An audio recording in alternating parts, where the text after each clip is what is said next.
오늘은 진짜 현실적인 엑셀 기초에 대해서 알려드리려고 합니다. 자, 우리가 엑셀을 잘하는 게 뭐 브이룩업이니 피벗 테이블이니 이런 어려운 함수를 알아야만 잘하는 거라고 착각하기 쉬운데요. 절대 아닙니다. 사실 엑셀에서는 함수를 사용하지 않는 경우가 더 많기도 합니다. 오늘 제가 알려드릴 건 엑셀을 대하는 생각입니다. 이것만 제대로 바꿔도 여러분들의 엑셀 활용 능력이 훨씬 좋아질 거예요. 엑셀을 하면 오히려 더 복잡하고 어려워지는 것 같다. 그런 분들은 오늘 영상 무조건 끝까지 보셔야 합니다.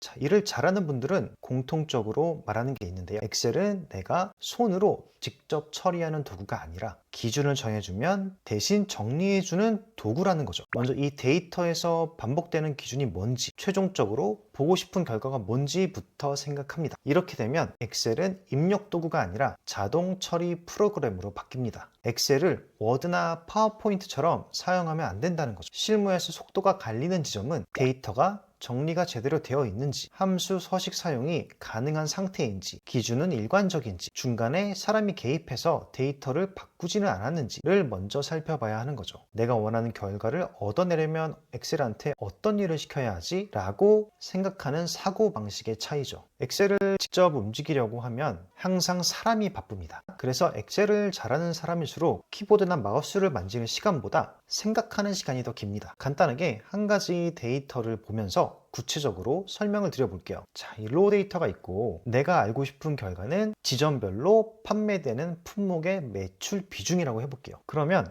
딱 보자마자 확인해야 하는 첫 번째는 로 데이터가 제대로 작성되어 있는지 봐야 합니다. 데이터가 세로로 쌓여 있는지를 먼저 보는 건데요. 지금은 이렇게 데이터들이 세로로 한 줄씩 쭉쭉쭉 쌓여 있죠. 그 다음 데이터에 빈칸은 없나? 이걸 봐야 해요. 여기 보면 딱 봐도 여기 빈칸이 하나 있는데 그거를 더 쉽게 볼 수 있는 방법은 이렇게 필터를 걸고 열어보시면 이런 식으로 필드값 없음이 떠 있으면 이 데이터는 빈칸이 있는 거예요. 지금 다른 곳들은 다 제대로 채워져 있습니다. 그러면 여기에 이게 왜 비어 있는지 확인하는 것부터 해야겠죠. 진짜 매출이 없는 건지 실수로 삭제했는지 이런 것들을 알아봐야 하는 거예요. 자, 이번에는 원래는 10이 들어가야 되는데 그게 삭제되었다는 걸로 해보겠습니다. 이렇게 입력을 제대로 해주고 데이터가 완성된 거예요. 자, 그러면 두 번째는 이렇게 준비된 로 데이터를 보면서 어떻게 하면 지점별로 판매되는 품목의 매출 비중을 구할 수 있는지를 고민해 보는 거죠. 자, 이렇게 지점을 복사해서 붙여놓고 데이터 탭에서 중복된 항목을 제거를 해주고 그 다음에 지점별로 들어간 이 상품들을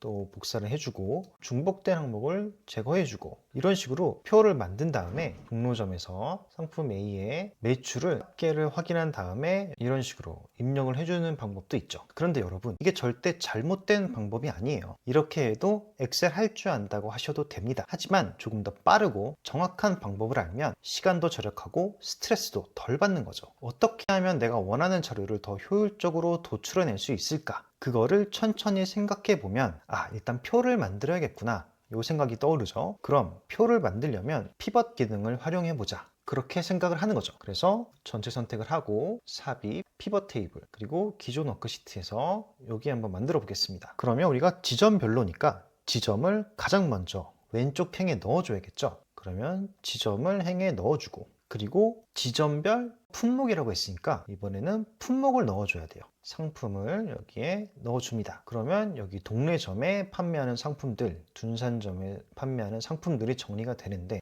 이렇게 하면 좀 보기가 안 좋다. 그래서 피벗 테이블의 디자인을 좀 바꿔줘 보자. 이렇게 하면 지점과 상품이 각각 다른 열로 작성이 되는 거죠. 자, 그리고 또 생각해보면 월별, 연도별 이런 건 필요 없어요. 그러니까 열은 지금 구분해 줄 필요가 없겠구나 라고 생각해 볼 수가 있는 거죠. 그러면 바로 이 값에다가 매출을 넣어줍니다. 그런데 여기서 알고 싶은 건 합계가 아니고 비중이니까 매출에서 여기를 클릭을 하고 값 필드 설정을 클릭을 해주세요. 그리고 값 표시 형식에서 열 합계 비율을 선택을 하면 이 상품의 매출 비중이 이 전체에서 몇 %인지가 구해지는 거예요. 다 합계가 100이 되고 각각 지점들이 비중이 얼마인지를 알아서 계산을 해준 거죠. 이렇게 구하면 되겠다라고 생각을 하는 게 진짜 실력이라는 거죠. 자, 마지막 세 번째, 이걸 보는 사람이 조금 더 이해하기 쉽게 쉽게 만들어줄 방법은 없을까? 여기까지 한번 고민을 해보는 거죠. 그러면 이게 숫자니까 쭉 나열되어 있으면 좀 인지가 안 될 수도 있겠다. 그러면 차트를 추가해보자. 삽입에서 차트, 비중 같은 경우에는 원형이 좋을까? 그래서 원형을 한번 선택을 하고 크기도 조정을 해줍니다. 그리고 데이터 레이블도 한번 추가를 해보면 조금 더 한눈에 들어오는 차트까지 만들어 줄 수가 있어요. 그리고 지점을 선택을 하면 지점별로 판매되는 상품의 비중도 한눈에 훨씬 더 인지하기 쉽게 볼 수가 있는 거죠.